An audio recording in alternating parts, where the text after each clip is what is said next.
मन मंदिरा गजर भक्तीचा.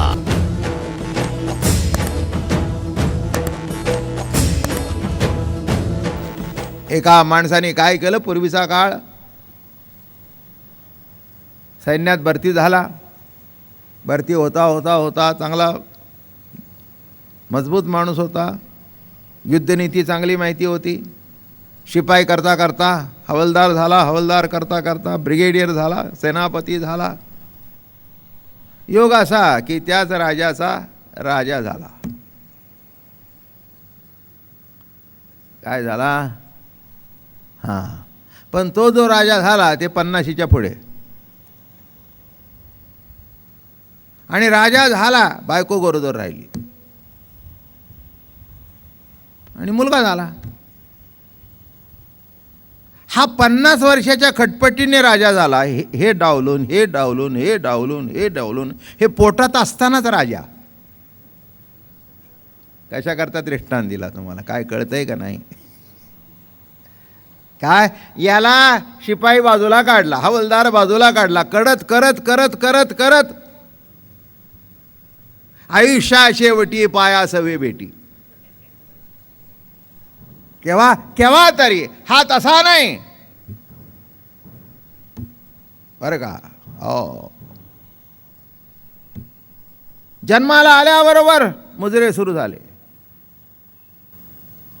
तो म्हणला, काय आयुष्य गेलं माझं मुजरा करता करता.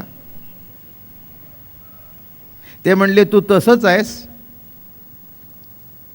हा निवृत्ती राजा आहे. तर मी नको त्या तत्वज्ञानात, नको त्या भानगडीत अडकला. ब्रह्म सत्य जगन मिथ्या, हे सत्य का हे मिथ्या का, हे वाईट हे नको तिथे अडकला. त्यामुळे तुम्हाला पायरी पायरीने जायला पाहिजे. का प्रकाशातही दिसतं ना अंधारात सुद्धा दिसतंच बरं का. अंधारात दिसत नाही असं आहे का? प्रकाशातही दिसतं, अंधारातही दिसतं. म्हणजे अंधारामध्ये प्रतीती नाही असं आहे का कधी? नाही. म्हणून महाराज म्हणाले, प्रवृत्तीसी वारिले मग निवृत्ती पण आले, ऐसे नवे संचले आईती असे. स्वयंभू आहे, स्वयंभू स्वयंभू. माझं म्हणणं कळलं का? हो, आमच्याकडे ते आपलं दुधेवरे आहे ना, दुधेवरेचा मागचा डोंगर आहे. त्या डोंगरावर एक बंगला आहे बघा. काय, त्या डोंगराला तसं वर चढायला इतकं साधन नाही आहे. पण त्या मालकाने काय केलं माहिती आहे का? हेलिकॉप्टरचं पॅड केलं. तो येऊन डायरेक्ट त्याच उतरत होता. त्याला वर चढत जाणं हा प्रश्नच नाही. आला की उतरला. तसं जन्माला आला की निवृत्ती. काय, जन्माला आला की निवृत्ती. त्याला प्रवृत्ती माहिती नाही म्हणून निवृत्ती माहिती असण्याचं काही कारण? हां, त्याला युद्धाचे प्रसंग, कष्ट, अमकं तमकं त्याला काही माहिती नाही. आला की सरकार सरकार. शेवटी मुलगा मोठा झाला. अरे इकडे तिकडे करू लागला. तर बापांनी त्याला धडे दिले. तुला कळत नाही मी कसं कमावलं, नाही का? मी सैन्यामध्ये शिपाई झालो. माझा बाप तिथे नुसतं काम करत होता, रसद पुरवायचं. काय, मला सैन्यात घेतलं. करत करत मी इथपर्यंत आलो. आम्ही कसे वागतो, जरा खर्च करताना नीट करावं, वागताना नीट वागावं. ते म्हणले, तुम्ही कोणाचे मुलगे आहेत ते बघून घ्या, पण मी राजाचा मुलगा आहे.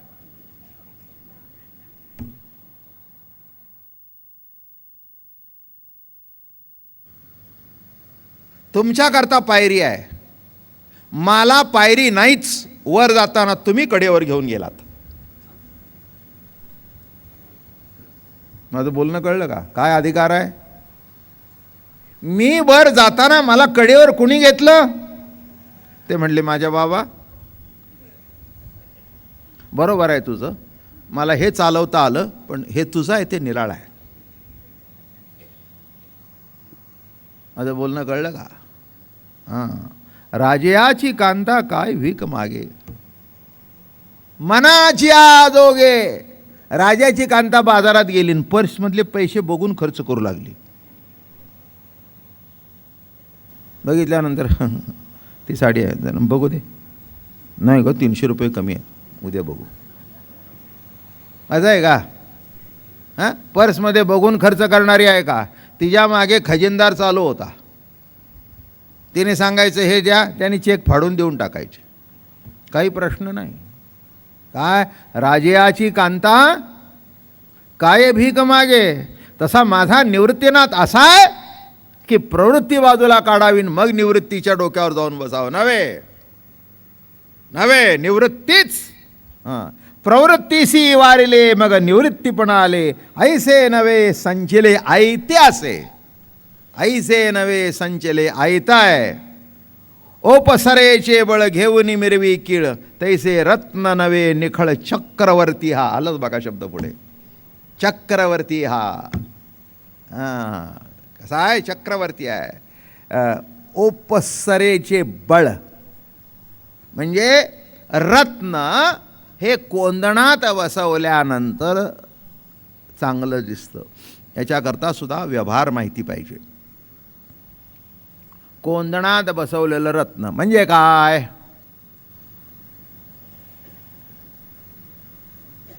हे बघा, हे आता ही अंगठी आहे, त्याला नख्या आहेत. तुमच्या हातात असतील.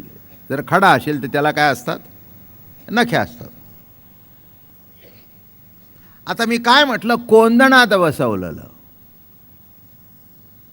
कोंदण म्हणजे तिथे नख्या नाहीत, चारी बाजूनी बंद आहे, बरं का. आणि काय करतात हे सोनार किंवा पच्ची काम करणारे, त्यांना पच्ची काम करणारे म्हणतात.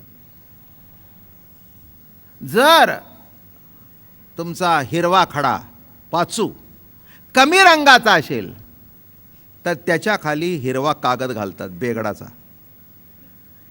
आणि तो कागद घालून एकदा बंद केलं की त्याला इतकं लष्टर येतं, असं वाटतं काय. मी माझ्या लहानपणी बघितलं होतं म्हणून मला माहिती आहे. आमच्याकडे एकाने शिरपेच दिला होता, त्यांना तो मुंबईला विकायचा होता, सराफ होते ते. आणि दिला असल्या कारणाने ते आमच्या वडिलांना म्हणाले हे काढून टाकून द्या, हे खडे काढा, सोनं काय असेल ते वितळून टाका, पाचू तेवढा चांगला आहे. काढला की अहो, काढल्यानंतर एवढा एकदम पांढरा दिसू लागला. मी म्हटलं पांढरा कसा दिसला? तर खाली बेगड होतं. ओपसरेचे बळ घेऊन मिरवे किळ. आता कळलं का? खालच्या कोंदणाचं बळ घेऊन ते चमकतंय हिरवगार पन्ना. तसा नाही, खालून बघा वरून बघा, त्याला काहीतरी पुरवठा घातलेला नाही ना मग ते हिरवी दिसत नाही. ओरिजिनल पत्थरची जात तशीच आहे. तसं ओरिजिनल माझा निवृत्ती म्हणजे निवृत्तीच आहे. हां, लक्षात घ्या. काहीतरी बेगट टाकावं आणि मग दिसावं असं नव्हे. हां, ओपसरीचे बळ. म्हणून ज्ञानेश्वरी अमृतानुभव सांगताना व्यवहारसुद्धा चांगला माहिती असावा लागतो. तो जर नसेल तर माणसांनी प्रश्न विचारतील ते कोंदणात बसलेलं म्हणजे काय. आता काय उत्तर? कोंदणात बसल्यावर कोंदणात बसल्यावर चांगला दिसतो म्हणजे काय? तसा चांगला दिसत नाही, ते खाली घालतं ते चांगलं दिसतं. हां, मग तो सोनार हुशार असतो असा दिसतो. म्हणून जे बांधून अंगठ्या घेतात आणि विकतात ना, नक्की गॅरंटीड फसले. फसलंच ते.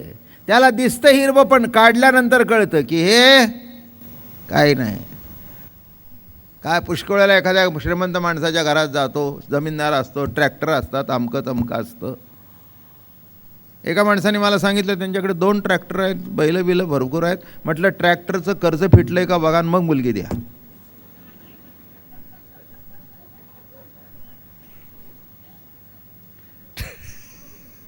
ट्रॅक्टरदारात किती आहे याला महत्त्व नाही, जमीन किती आहे याला महत्त्व नाही. जमीन घाण पडली आहे का मोकळी हे बघा.